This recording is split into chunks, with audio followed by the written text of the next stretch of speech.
প্রিয় দর্শক, সবাইকে আমন্ত্রণ জানাচ্ছি চ্যানেল 24 এর সাপ্তাহিক স্বাস্থ্য বিষয়ক আয়োজন নাফকো ফার্মা পিএলসি নিবেদিত সুস্থতায় প্রতিদিনে। আমি ডাক্তার সাদিয়া সুলতানা আপনাদের সাথে আছি। কথা বলি বিভিন্ন ধরনের স্বাস্থ্য সমস্যা নিয়ে এবং সমাধান আপনাদের কাছে পৌঁছে দেওয়ার চেষ্টা করি।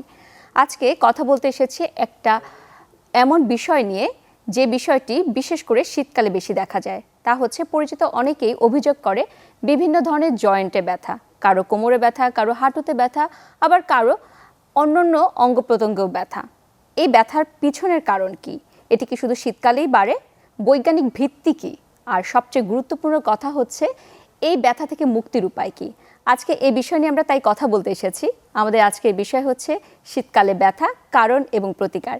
এবং কথা বলতে আমরা আমন্ত্রণ জানিয়েছি আমাদের দেশের একজন সুপরিচিত অর্থোপেডিক সার্জন, স্পাইন এবং অর্থোপেডিক সার্জন অধ্যাপক doctor Shahidul Islam, Barack PRP medical সেন্টারের যিনি প্রতিষ্ঠাতা এবং প্রধান সার্জন। স্বাগত জানাচ্ছি আপনাকে আমাদের এই অনুষ্ঠানে। জি, আপনাকে ধন্যবাদ সাদিয়া। আমরা যখন শীতে থাকি, আমাদের যারা বয়স্ক আছে, আবার এমনও আছে তরুণ এবং বাচ্চারাও বলে যে আমার হঠাৎ করে ব্যথা শুরু হয়েছে, পা কামড়াচ্ছে ইত্যাদি। বিশেষ করে হাঁটু ব্যথাটা খুব বেশি বেড়ে যায়, আবার কারো কারো কোমরের ব্যথাও বেড়ে যায়। তো এই যে এই সময় হঠাৎ করে এই ব্যথা বৃদ্ধির পিছনে কি কারণ?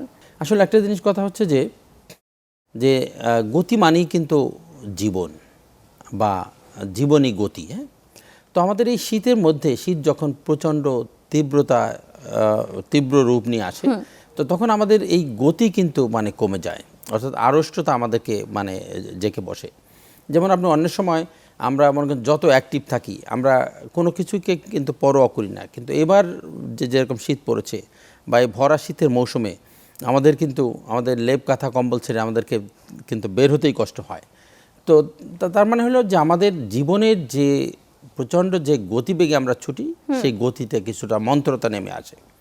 এবং এই যে আমাদের এই জয়েন্টগুলো, স্পেশালি যারা ইয়াং পিপুল আছে, তো তাদের তো কোনো সমস্যা নাই। যারা একটু বয়স্ক, যাদের আগে থেকে কিছু ব্যথা ছিল, তো তাদেরকে কিন্তু এই জয়েন্টের মুভমেন্ট যদি ভালো থাকে তাহলে তাদের ব্যথা কম থাকে।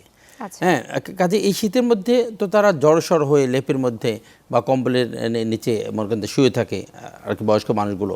কাজেই তাদের জয়েন্টে স্টিফনেস ডেভেলপ করে এক ধরনের, এবং তাদের মানে পেইন বেশি ফিল হয়। আরেকটা হলো যে কোমরে ব্যথা আছে বা কোমরে ব্যথা বা ব্যাক পেইন অথবা ঘাড়ে ব্যথা, এইটার সাথে নার্ভ রিলেটেড, স্পাইনাল কর্ড এবং স্পাইনাল নার্ভগুলো, এবং নার্ভের এই ব্যথা কিন্তু শীতে বা ঠান্ডা আবহাওয়ায় মনে করেন যে বেড়ে যায়। যে কোনো সেই আমরা দেখি যে নার্ভের ব্যথাগুলো মনে করেন যে ঠান্ডা আবহাওয়ায় ব্যথা বেড়ে যায়। ইভেন জোরে যদি ফ্যানও চলে, যে একটা লাম্বাসাইটিকার রোগী বা ডিস্ক প্রোলাপসের রোগী যে যার নার্ভে কম্প্রেশন আছে, তাহলে জোরে ফ্যান চললেও কিন্তু তার মনে করেন যে তার কিন্তু ব্যথা বেড়ে যায়, যে সে ঠান্ডাটা সহ্য করতে পারে না। আপনি নার্ভের কথা বললেন বা স্নায়ুতন্ত্রের সমস্যার ক্ষেত্রে এরকম হয়। আবার শীতকালে যেহেতু একটু জড়সড়ো হয়েই থাকে, কম্বল বা লেপের নিচে মানুষ থাকতে পছন্দ করে, এরকমও হয় যে কারো মুভমেন্ট হচ্ছে না, তার রক্ত সঞ্চালন যাদের ক্ষেত্রে একটু সমস্যা থাকে তাদের নাকি ব্যথা বাড়ে। এই কথাটি কি সত্য কিনা? হ্যাঁ, এটা একটা কথা যে দেখেন যে আমি হাঁটুর জয়েন্টের কথা যদি বলি, যে আমাদের জয়েন্টটা হলো এরকম যে জয়েন্টের ফরমেশনের জন্য কমপক্ষে দুইটা এন্ড লাগে, এবং প্রতি হাড়ের যে জয়েন্টের মধ্যে যে অংশটা থাকে তার মাথায় কার্টিলেজের ক্যাপ থাকে, কসকচা হাড্ডির ক্যাপ থাকে, এবং এই কসকচা হাড্ডি থেকে এক ধরনের জয়েন্ট ফ্লুইড নিঃসরণ হয়, যে জয়েন্ট ফ্লুইড বলি আমরা। হ্যাঁ, তো এইটার কাজ কিন্তু যে জয়েন্টকে লুব্রিকেশন করে। কাজে জয়েন্টের মুভমেন্ট হইলেই কেবলমাত্র কিন্তু ওই জয়েন্ট ফ্লুইডটা আসে। তো মুভমেন্ট যদি কম হয়, মুভমেন্ট যদি না হয়, তাহলে কিন্তু জয়েন্ট ফ্লুইডটা আসে না। যার ফলে আমরা বলি যে কলকবজা বা মোটর চলতে যেমন মোবিল লাগে, লুব্রিকেশন লাগে, ঠিক আমাদের জয়েন্টের ভিতরে মুভমেন্টের জন্য সেই লুব্রিকেশন লাগে। এবং আবার যে এই লুব্রিকেটিং যে ফ্লুইডটা, সেটা কিন্তু জয়েন্টের মুভমেন্ট না করলে কিন্তু হয় না। হ্যাঁ, কাজে এটা কিন্তু একটার সাথে রিলেটেড, যে যখনই জড়সড় হয়ে শুয়ে থাকছে, সে মুভ করছে না, হাঁটছে না, হ্যাঁ, বা স্বাভাবিক কাজকর্ম করছে না, তাহলে কিন্তু তার ওই জয়েন্ট ফ্লুইড নিঃসরণ হচ্ছে না। আর জয়েন্ট ফ্লুইড নিঃসরণ না হলে তখন তার মানে জয়েন্টের মধ্যে কিন্তু মানে জড়তা ডেভেলপ করে, এবং জড়তা ডেভেলপ করলেই তো মনে করেন যে পেইনটা মনে করেন পেইন বাসা বাঁধে, সে পেইন ফিল করে। স্টিফনেস এবং পেইন এই দুটো মানে খুব বেশি রিলেটেড দেখা যায়। আপনি যে কথাটি বলেছেন যে এই ধরনের জয়েন্ট ফ্লুইডের ব্যাপারটি অনেকে বলে যে বয়সের সাথে সাথেও নাকি কমে যায়, কথাটি কি সত্য কিনা? হ্যাঁ, মানে কমে যায়, কারণ হচ্ছে যে যে কোনো কিছুরই ওয়্যার অ্যান্ড টেয়ার আছে।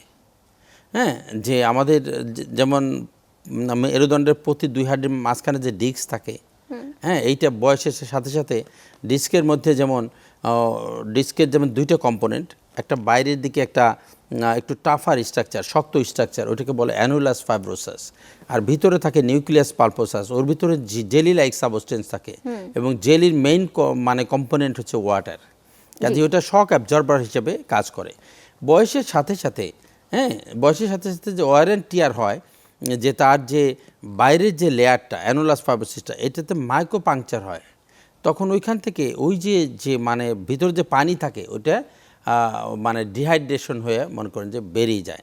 কাজে এই যে গ্রাজুয়াল যে ওয়্যার অ্যান্ড টিয়ার হচ্ছে, ট্রমা হচ্ছে, মানে ডিহাইড্রেটেড হয়ে পানিটা যে বের হয়ে যাচ্ছে, এই অর্থাৎ এটি হলো মনে করেন যে ক্ষয়, এবং মানে এতে তার মানে ডিস্কের ডিহাইড্রেশন হচ্ছে, যার ফলে ডিস্কের সাইজ কমে যাচ্ছে, এবং তার যে নর্মাল যে তার যে শক অ্যাবজর্পশন করার যে ক্যাপাসিটি, সেটা কিন্তু মানে কমে যায় সময়ের সাথে সাথে। ঠিক এরকম কিন্তু আমাদের কার্টিলেজের মধ্যেও, যে কার্টিলেজগুলো বয়স বাড়ার সঙ্গে সঙ্গে তার ওইরকম ডিহাইড্রেশন হতে থাকে এবং তার ক্যাপাসিটি কমতে থাকে। সব কিছুরই কিন্তু ক্যাপাসিটি কমে। আপনি জানেন আমাদের বোনসে যেমন অস্টিওপোরোসিস হয়, এটা হরমোনাল কারণে হয়, বয়সের কারণে হয়। হ্যাঁ, এটা কাজেই বয়স একটা ফ্যাক্টর অবশ্যই। জি, কিন্তু আমাদের দেশে আমরা ইদানিং দেখি যে একটু তরুণদের মধ্যেও হাড়ের ব্যথা বেশি, এইটির পিছনে কি কোনো নির্দিষ্ট কারণ আছে? এইটা একটা কারণ আমি যেটা মনে করি, দেখেন আমি তো গ্রামে মানে জন্মেছি, গ্রামে বড় হয়েছি, তো আমরা মনে আছে যে আমরা সপ্তাহে একদিন হয়তো হাটের সময় হাটে যে যেতাম, যে আমাদের বাড়ি থেকে হয়তো 3-4-5 কিলোমিটার দূরে একটা হাট বসতো।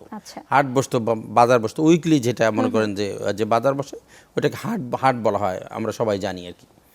তো আমাদের কিন্তু 4-5 কিলোমিটার হেঁটে হাটে যেতে হতো, তার মানে বাধ্যতামূলকভাবে একটা ফিজিক্যাল এক্সারসাইজের মতো বিষয়। কিন্তু আপনি এখন যদি গ্রামে যান, আপনার নিশ্চয়ই জন্ম শহরে, এবং শহরেই তো এখন আপনিও থাকেন, আমিও থাকি, তো এখন কিন্তু যে উঠান থেকে বেরোলে গ্রামেও কিন্তু অটোরিকশা, কাজে আমরা ইচ্ছে করলেও আর হাঁটতে পারি না।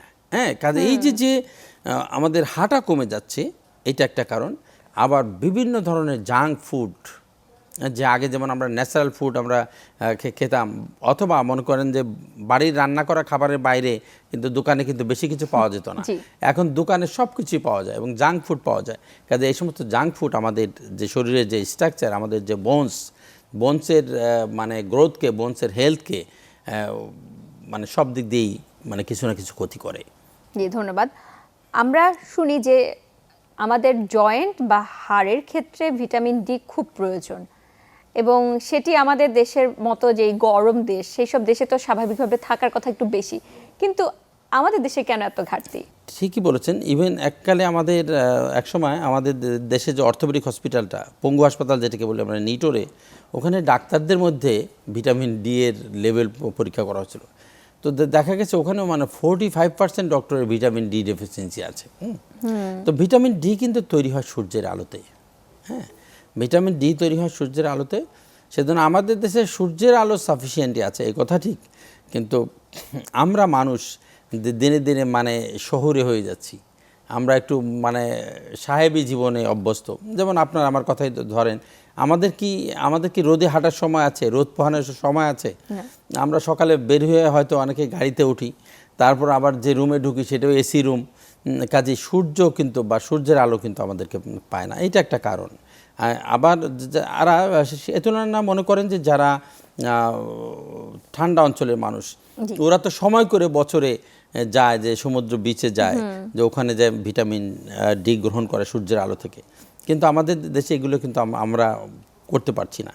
এছাড়া আরও কোনো কিছু কারণ আছে কিনা ভিটামিন ডির, মানে সেটা অবশ্য গবেষণার মানে এ রাখে। আমরা অনেক সময় দেখি যে পর্দানসীন মনে করেন যে যারা মা বোনেরা আছে, এদেরও অনেকের ভিটামিন ডি কম থাকে, এখন সূর্যের আলো তো মনে করেন যে তারা করতে পারে না। আবার গ্রাম থেকে একটা লোক যে আসলো, তবে তাদের মধ্যে যারা রোদে কাজ করে, যারা কৃষক, এদের মধ্যে ভিটামিন ডি এর ডেফিসিয়েন্সি একটু রিলেটিভলি কম কিন্তু, কারণ তারা সূর্যের আলো পায়। জি, ধন্যবাদ। আমরা তো বিভিন্ন কারণ শুনলাম, এখন একটু সমস্যার মধ্যে যেতে চাই। সমস্যার মধ্যে প্রথম যেই জায়গাটি আমরা কথা বলতে চাই তা হচ্ছে কি হাঁটুর ব্যথা। এত এত জয়েন্ট আছে শরীরের মধ্যে, এতগুলো হাড় আছে, অথচ ব্যথা সবচেয়ে বেশি হয় হাঁটুতে অথবা কোমরে। এর পিছনে কারণটি কি? ভালো প্রশ্ন করেছেন। আমাদের তো অনেক জয়েন্ট আছে, তো এখন হাঁটু হচ্ছে আমাদের মানে ওজন বহনকারী একটা অন্যতম গুরুত্বপূর্ণ একটা অর্গান, মানে ওয়েট বেয়ারিং জয়েন্ট যেটাকে আমরা মনে করেন যে বলি থাকি। আমাদের শরীরের ওয়েটগুলো এই হাঁটুর মধ্যে দিয়ে যায়। এখন হাঁটুর, সেজন্য হাঁটুর কিন্তু কার্যক্রম সবচেয়ে বেশি, তার মুভমেন্ট বেশি, তারপরে তার ওয়েট বেয়ারিং, যে আমরা সারাদিন যখন শুয়ে না থাকি আর বাকি সময়টা কিন্তু আমরা যখন হাঁটি, যখন দাঁড়াই, তখন হাঁটুর উপরে কিন্তু ভর করে দাঁড়াই। ইভেন যখন বসে থাকি তখনও হাঁটুর মধ্যে পার্শিয়ালি কিছু ওয়েট কিন্তু যায়। তো সেই জন্য হাঁটুর উপরে চাপ বেশি। এখন বয়স ভেদে ধরেন যে বিভিন্ন রকমের আর্থ্রাইটিস তো আছেই, ন্যাচারালি হবেই। তো এখন এই হাঁটুতেই মনে করেন যে বেশি মানে হয় ন্যাচারালি, যেমন অস্টিও আর্থ্রাইটিস ডেভেলপ করে। এটা সাধারণত মধ্যবয়সী বা 40 ঊর্ধ্ব যে কোনো নারী বা পুরুষের কিন্তু অস্টিও আর্থ্রাইটিসে আক্রান্ত হওয়ার মনে করেন যে সম্ভাবনা থাকে। যে এইটা যে তার এই অস্টিও আর্থ্রাইটিস হচ্ছে আমাদের যে কার্টিলেজ থাকে, আমরা বলছি যে আমাদের যে জয়েন্ট আছে, জয়েন্টের মধ্যে যে হাড়গুলো মিলে জয়েন্ট ফর্মেশন করতেছে। এখানে হাঁটুতে যেমন ধরেন যে 3টা হাড় থাকে, একটা হলো উপরে থাই বোন, ফিমার বলি আমরা, আর লেগ বোন, যেটা 2টো লেগ বোন আছে, টিবিয়া এবং ফিবুলা, মোটাটার নাম টিবিয়া, ওইটার মাথা, এবং আমাদের সামনে যে আমরা প্যাটেলা আছে একটা, বলে হাঁটুর বল বলে। তো এই প্যাটেলার ভিতরের অংশ, এই 3টা অংশ মিলে কিন্তু বোনস মনে করেন যে জয়েন্টটা ফর্মেশন করছে। তো জয়েন্টের এখন এই অস্টিও আর্থ্রাইটিসের ক্ষেত্রে কার্টিলেজ এর ডিজিজ। এখন এই কার্টিলেজ কিন্তু সবচেয়ে প্রমিনেন্ট হচ্ছে হাঁটুর মধ্যে। আপনি জানেন যে মিডিয়াল মেনিসকাস এবং ল্যাটারাল মেনিসকাস। কাজে এটাতে মানে ডিজিজটা যেহেতু কার্টিলেজের অস্টিও আর্থ্রাইটিস, তাদের এখানে কার্টিলেজটা প্রমিনেন্ট আছে, সেই প্রমিনেন্ট কার্টিলেজ ক্ষয় হচ্ছে, সেজন্য হাঁটু কিন্তু মনে করেন অ্যাফেক্টেড হচ্ছে। এরপরে ধরেন যে রিমাটয়েড আর্থ্রাইটিসের কথা ধরেন, সেই ক্ষেত্রে শরীরের অল জয়েন্টই অ্যাফেক্ট করতে পারে, including small Joints of the hand এবং ফুট, হাতের এবং পায়ের ছোটো ছোটো জয়েন্টগুলো সহ। কিন্তু সেই ক্ষেত্রেও কিন্তু মনে করেন যে হাঁটু কিন্তু বাদ যায় না, কোনো ক্ষেত্রে। আবার ধরেন যে সেপটিক আর্থ্রাইটিস হলো কারো, সেপটিক আর্থ্রাইটিসেও কিন্তু মনে করেন হাঁটু বাদ যায় না। যে হাঁটু অনেক সময় আমরা অ্যাক্সিডেন্ট করলো, এরকম আমরা পেয়েছি যে স্লিপ করে, রাস্তার সাথে স্লিপ করে স্কিনে অ্যাব্রেশন ইনজুরি হয়েছে, ছিলে গেছে জাস্ট, তো ওইটা থেকে ইনফেকশন এন্টার করছে হাঁটুর মধ্যে, সেপটিক আর্থ্রাইটিস ডেভেলপ করেছে। কাজে হাঁটু তার সমস্ত কিছুর জন্য যে ডিজিজের কারণে এবং আমাদের অ্যাক্টিভিটিস কারণে হাঁটুকে কাউন্টার করতে হয়। সেই জন্য হাঁটু কিন্তু আমাদের একটা অন্যতম মনে করেন যে অ্যাফেক্টেড হওয়ার অঙ্গ। এবং তারপরে আমাদের এমবিবিএস এর যে নলেজ আছে, ধরেন আমরা পড়েছি হাঁটুর পাশে টিউমার, যেমন ছোট বাচ্চাদের অস্টিওসার্কোমা হয়, এইটাও কিন্তু অ্যারাউন্ড নি সবচেয়ে বেশি কমন। আবার বিনাইন টিউমার আছে, ধরেন অস্টিওকন্ডোমা বলি আমরা, যে এক্সট্রা হাড় বৃদ্ধি পায়, হাড়ের টিউমার, সেটাও কিন্তু অ্যারাউন্ড নি জয়েন্ট সবচেয়ে বেশি। আবার ধরেন যে বোন সিস্ট আছে কিছু, যে সিম্পল বোন সিস্ট, অ্যানিউরিজমাল বোন সিস্ট, জায়ান্ট সেল টিউমার। তো এই যে জায়ান্ট সেল টিউমার, যে অস্টিওলাইটিক যে লেশন, এইটাও কিন্তু হয় আপার টিবিয়াতে অথবা লয়ার ফিমারে।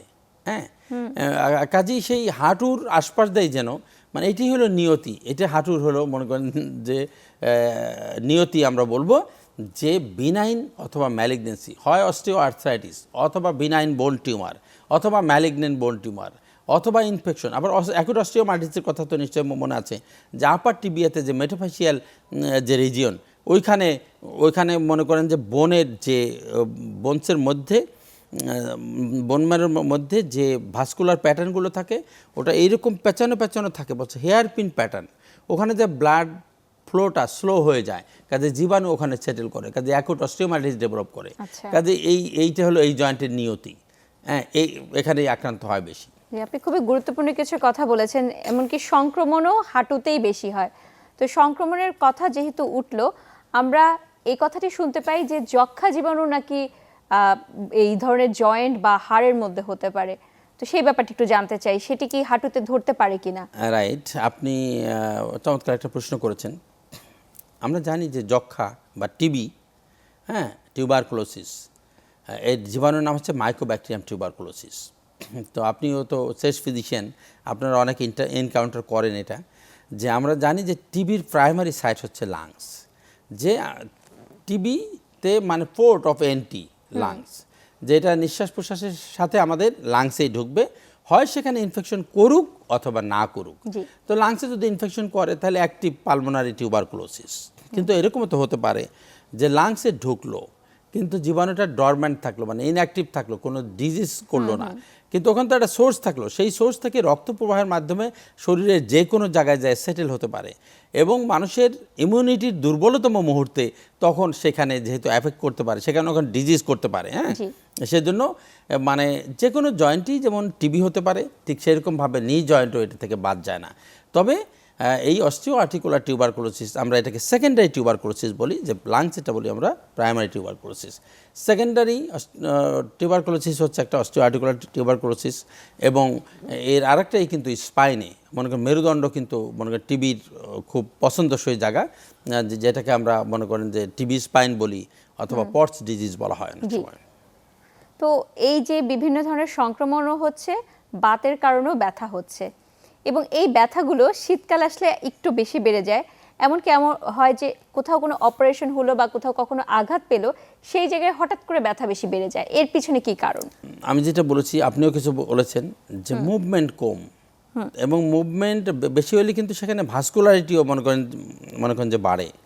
হ্যাঁ, কাজেই ভাস্কুলারিটি কিন্তু আমাদের জন্য একটা সেফ, যেটা সেফ প্রসিডিউর, যে রক্ত প্রবাহ ভালো আছে, অ্যাক্টিভ আছে, র্যাপিড আছে, তাহলে সেই জয়েন্ট বা সেই মাংস বা সেই হাড় কিন্তু সুস্থ থাকবে।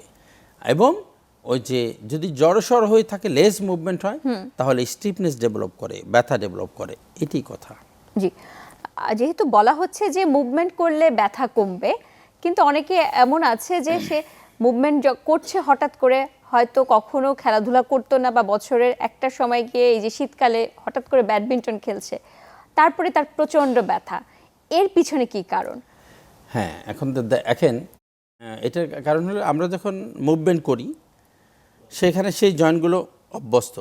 আমি যদি উদাহরণ দেই, যে আমরা ফুটবল খেলা দেখি, বিশ্বকাপ খেলা দেখি বা বিভিন্ন ইন্টারন্যাশনাল খেলা দেখি, মানে ইউরোপিয়ান কাপ দেখি, তো ওখানে দেখছি যে ওরা অনেক দ্রুত দৌড়ে এবং মনে হচ্ছে পড়ে যাচ্ছে, কিন্তু হাড্ডি কিন্তু ভাঙছে না, মানে ব্যথা পাচ্ছে না। হ্যাঁ, কিন্তু হঠাৎ করে আপনি একদিন খেলতে গেলেন, আপনার শরীর ওইটা অভ্যস্ত না, আপনার মাসলগুলো ওইরকমভাবে, আপনার জয়েন্টগুলো ওইরকমভাবে মানে লোড নেওয়াতে অভ্যস্ত হয় নাই। কাজেই এইটা আপনার অল্প ইনজুরিতেই আপনার হয়তো একটা লিগামেন্টের টিয়ার হলো, একটা কোনো মাসল ফাইবার ইনজুরি হলো, এইটা আমরা যারা রেগুলার খেলাধুলা করি না বা শরীরচর্চা করি না, তো তাদের কিন্তু সেটা অল্পতেই মানে টিয়ার হওয়ার সম্ভাবনা বেশি আর কি। তাহলে কি করণীয়?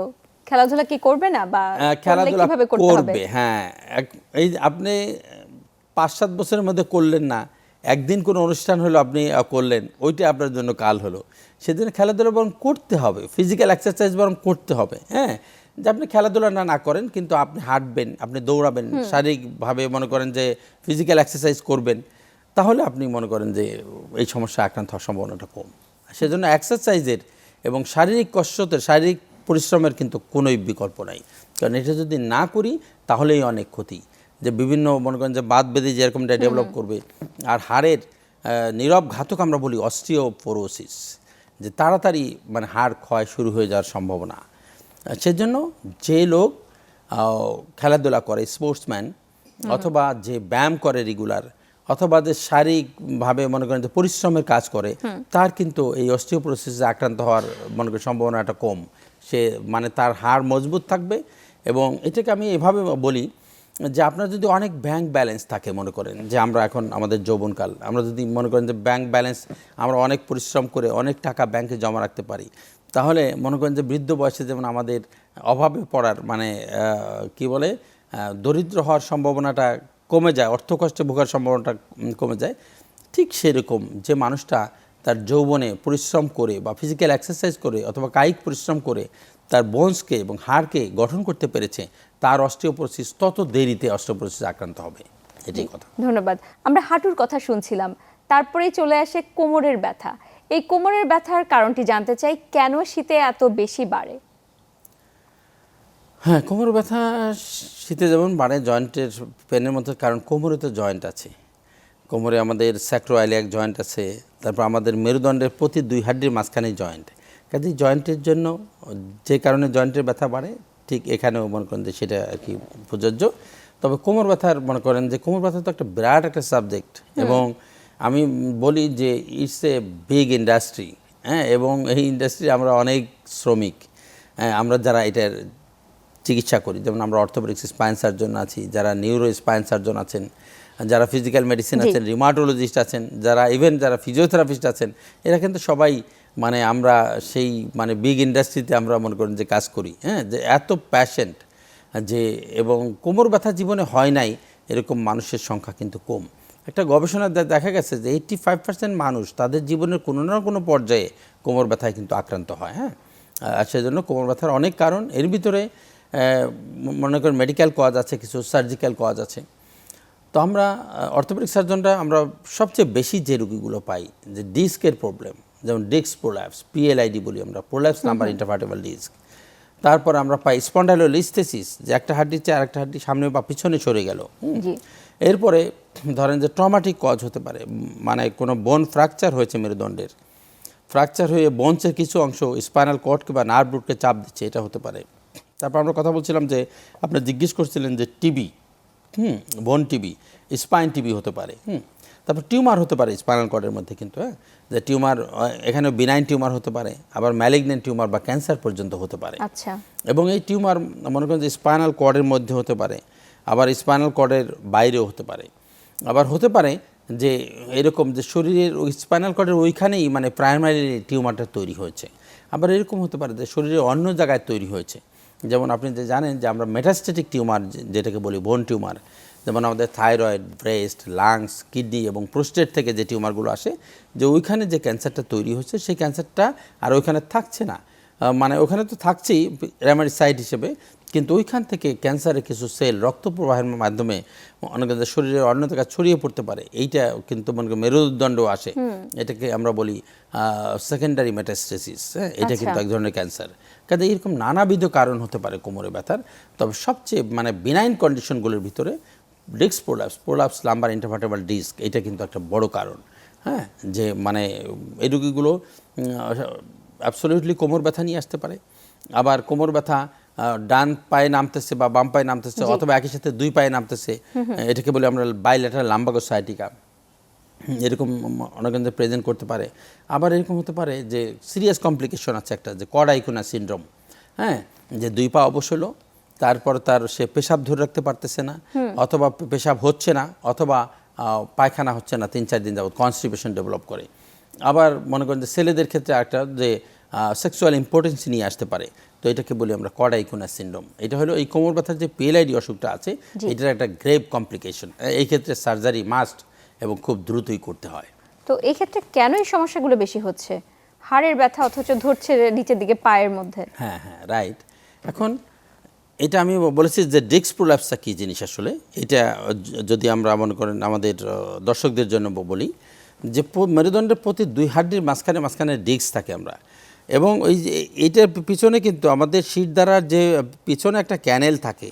হ্যাঁ, ওর ভিতর দিয়ে আমাদের যে শরীরে মেইন যে নার্ভটা স্পাইনাল কর্ডটা কিন্তু মনে করেন যে নেমে আসে, এবং প্রতি 2 হাড্ডির প্রত্যেক লেভেল থেকে আবার নার্ভ রুট 2 দিকে নেমে আসে। এখন কোনো কারণে ডিস্কটা পিছন দিকে যদি চাপ দিয়ে পিছন দিকে স্লিপ করে আসলো, তখন সেটা নার্ভ রুটকে বা স্পাইনাল কর্ডকে চাপ দিল।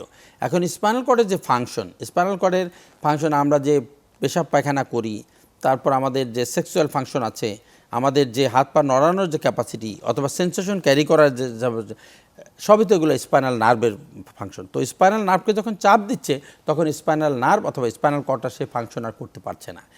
কারো সেই জন্যই রোগীগুলো এইরকমভাবে মনে করে সিমটম নিয়ে আসছে, যে স্পাইনাল কর্ডের কাজ করতে পারছে না। তো এই ক্ষেত্রে দেখা যায় যে যারা মহিলা আছে আমাদের, বা একটু মধ্যবয়সী যারা আছে তাদের ক্ষেত্রে এই সমস্যা বেশি হয়, এর পেছনে কি কোনো বৈজ্ঞানিক ভিত্তি আছে? আসলে বৈজ্ঞানিক ভিত্তি মানে এরকম মেল ফিমেল এরকম কোনো মানে সেক্সুয়াল কোনো নাই, এক্ষেত্রে ডিসক্রিপেন্সি নাই।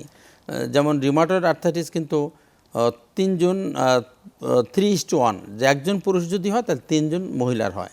আচ্ছা। আবার অ্যাঙ্কাইলোজিং স্পন্ডিলাইটিস হলো মনে করেন যে হয়তো 9 জন পুরুষের হবে, আবার একজন মহিলার হবে। হ্যাঁ, কিন্তু এরকম ডিস্ক প্রোল্যাপসের ক্ষেত্রে, পিএলআইডির ক্ষেত্রে এরকম কিন্তু কোনো নাই যে এটা যে কোনো পুরুষ বা মহিলা আক্রান্ত হতে পারে সেক্স ভেদে।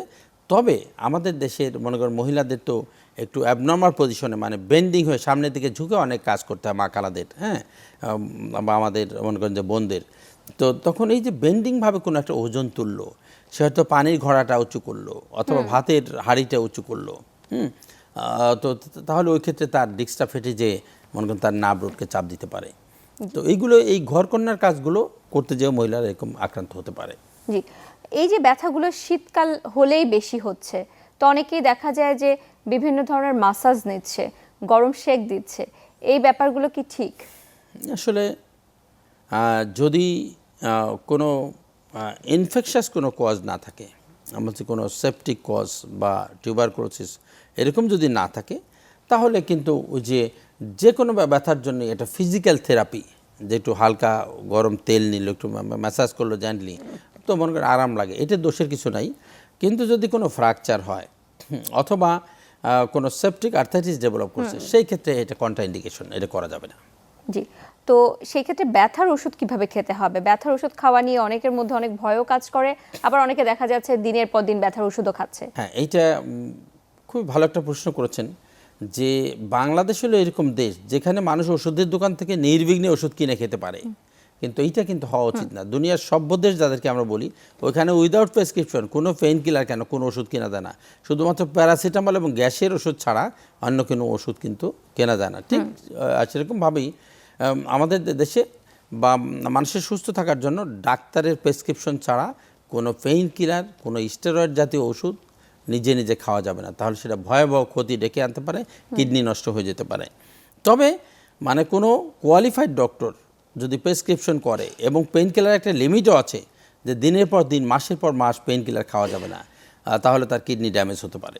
কিন্তু আবার পেইন কিলার একেবারে টাচই করা যাবে না, মানে এইরকম একটা ধারণাও মনে করেন যে ঠিক না। কারণ মানে বিভিন্ন ফার্মাসিউটিক্যালস ইন্ডাস্ট্রি মানে তারা মিলিয়ন মিলিয়ন ডলার খরচ করে পেইন কিলার উৎপাদন করতেছে মানুষকে আরাম দেওয়ার জন্য, এবং মানুষ যখন আরাম পায় না, মানুষ যখন কষ্ট পায়, তখনই সে ডাক্তারের কাছে যায় এবং পেইন কিলারও খাইতে বাধ্য হয়।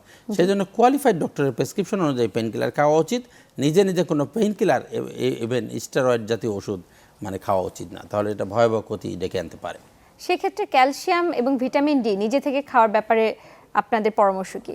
একজন অ্যাডাল্ট মানুষের প্রতিদিন 1000 থেকে 1200 মিলিগ্রামের মতো ক্যালসিয়াম লাগে। তো যারা মোটামুটি অর্থনৈতিকভাবে সচ্ছল, নিউট্রিশাস ফুড খায়, আমাদের সেই ফুড সাপ্লিমেন্ট থেকেই কিন্তু আমাদের 1000 বা 1200 ক্যালসিয়াম এসে যায়। হ্যাঁ, কিন্তু আবার যারা বয়স্ক মানুষ, এদের ক্ষেত্রে মানে যারা অস্টিওপোরোসিস শুরু হয়েছে, পোস্ট মেনোপজাল উইমেন, অথবা মনে করেন যে জেরিয়াটিক গ্রুপ, আরও মনে করেন যে 60-70 বছর উপরে পুরুষ মানুষ, এরা যদি ক্যালসিয়াম খায়, অথবা প্রেগনেন্ট উইমেন, অথবা ব্রেস্ট ফিডিং উইমেন, তো তারা কিন্তু একটু মনে করেন যে ক্যালসিয়াম তাদের একটু মোর ডিমান্ড আছে, তাদেরকে মনে করেন যে খেতে হয়। তো সেইটা তারা খেলেও কিন্তু ডাক্তারের প্রেসক্রিপশন অনুযায়ী খাওয়া উচিত, তাহলে সেই ক্ষেত্রে কোনো ক্ষতি নাই। কিন্তু একটা জিনিস মনে রাখবেন যে অতিরিক্ত ক্যালসিয়াম আপনি যতই খান না কেন, এটা কিন্তু আমাদের শরীরের যে ক্যালসিয়াম হেমোস্টেসিস আছে, যে হরমোন সিস্টেমগুলো আছে, আমাদের ইউরিনের সাথে মনে করেন যে এক্সট্রা ক্যালসিয়ামগুলো কিন্তু বেরিয়ে যাবে। জি, আমরা কথা বলতে বলতে অনুষ্ঠানের একদম শেষ পর্যায়ে চলে এসেছি। বিদায়ের আগে সংক্ষেপে একটু জানতে চাই আমাদের দর্শকের উদ্দেশ্যে, এই আজকে যে বিষয় নিয়ে আমরা কথা বলছি, শীতে ব্যথা বাড়লে কি করতে হবে এবং কি করতে হবে না, সেই ব্যাপারে আপনার পরামর্শ। জি, শীত বা গ্রীষ্ম যাই হোক না কেন, আমি শুরুতেই বলেছি যে গতি জীবন, স্থিতি কিন্তু মৃত্যু। সেই জন্য গতিশীল থাকতে হবে আমাদের, এবং গতিশীল থাকার জন্য আমাদের শারীরিকভাবে পরিশ্রম করতে হবে, ব্যায়াম করতে হবে, খেলাধুলা করতে হবে। এইগুলোই হলো এবং পারলে আমাদের একটু সূর্যের আলোতেও আমাদের ভিটামিন ডি তৈরি করার দরকার আছে, কারণ এগুলো হলো আমাদের জন্য প্রোটেকশন। সেই প্রোটেকশনগুলো যদি আমরা, আমাদের এগুলো হাতে আছে, এগুলো যদি আমরা মেনে চলি তাহলে আমাদের ওষুধ খাওয়ার পরিমাণ মানে কমে যাবে এবং আমরা অনেক অ্যাক্টিভ থাকবো, আমরা নর্মাল থাকবো, সুস্থ থাকবো আমরা। এটাই আপনাকে অসংখ্য ধন্যবাদ আপনার মূল্যবান সময় থেকে আমাদেরকে সময় দেওয়ার জন্য। আপনাকে ধন্যবাদ সাদিয়া। প্রিয় দর্শক, সঠিকভাবে সুন্দরভাবে বাঁচতে হলে অবশ্যই সচেতন থাকতে হবে এবং সঠিক যত্ন নিতে হবে। আজকে এখানেই বিদায় নিচ্ছি। ভালো থাকুন, সুস্থ থাকুন।